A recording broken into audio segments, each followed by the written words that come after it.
birthday of the Magnum. I would like Lee Jewett, come on up here. Sit next to John here. Lee Jewett, at the time, he retired a couple of years ago, but he's the one that worked with Ron Toomer and actually these two guys helped me with that.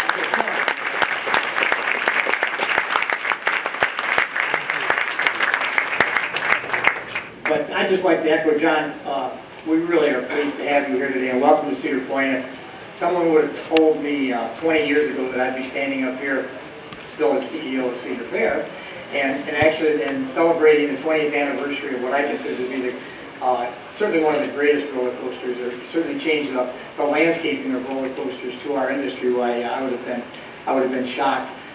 Just a little bit of history or genesis of the ride. I got transferred back here from Valley Fair in 1987, and it was a pretty easy decision to make. We hadn't really put a major coaster in Cedar Point since 1978 when we put in another Ron Toomer ride, the Gemini. We go back to 1976 with Ron and Lee, and worked with both of those individuals on the corkscrew. And for those of you that are old enough to remember, the corkscrew was actually the first looping coaster with a helix in it, and that was the first year that Cedar Point did over 3 million in attendance, and then I worked with Ron on several coasters since then, but of course the one that I remember most is the Magnum XL200.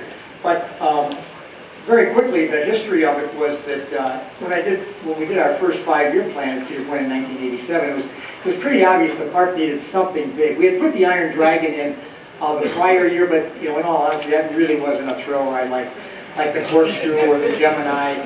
And so it was, the market was screaming for something exciting. And what we did is the first coaster that Lee and Ron drew up with, I said what I'd like is the highest coaster in the world, but let's take a concept from wood and let's just have a down and back coaster and make it steel. And I called Ron and asked him if that would work, and worked with Lee on it. And the highest coaster in the world, I think at that time about 180 feet, 185 feet or something like that. So they came back, because cost was very important to us. They came back to about 187 feet, which would have been the highest roller coaster in the world at the time. I took that to the board, and one of our board members, had the foresight to say, well, the number 2 is really a great marketing tool. How much would it cost to go 200 feet? So I left they approved it. They approved the ride. And I went back and called Ron and said, Ron, what's it going to cost if we go another 15 or 20 feet to get this ride so we can say 200 feet? And he gave me the price, and that's how the concept of the first 200-foot coaster was built. But if you go out there today and you look at the engineering, the construction, and the architecture, it really is something that you can take that much steel and run a train up there and make it go around and do the speeds and the descent that coaster does, and supply the thrills and everything that everyone has been excited with. So that coaster really is very, very special to me. That's really the history of it. Of course, that was so successful for us that, of course, then the other coasters followed. And as you know, Cedar Point's the only coaster. It was the first park to have the first 200-foot coaster, the first 300-foot coaster, and the first 400-foot coaster. And we're only the park in the world that has all 3 of those now. So we're very, very proud of that. But you know what? The reason we do it is we'd love to hear comments from you people that you really enjoy.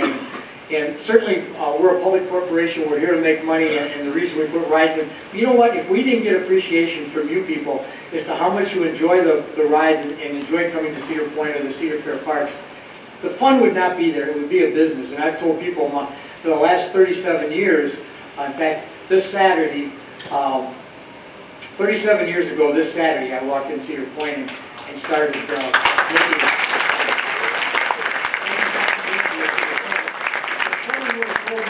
37 years ago that I'd never work again, I wouldn't believe it. But that is the truth. I honestly tell everyone that I've ever seen that I haven't really worked in 37 years.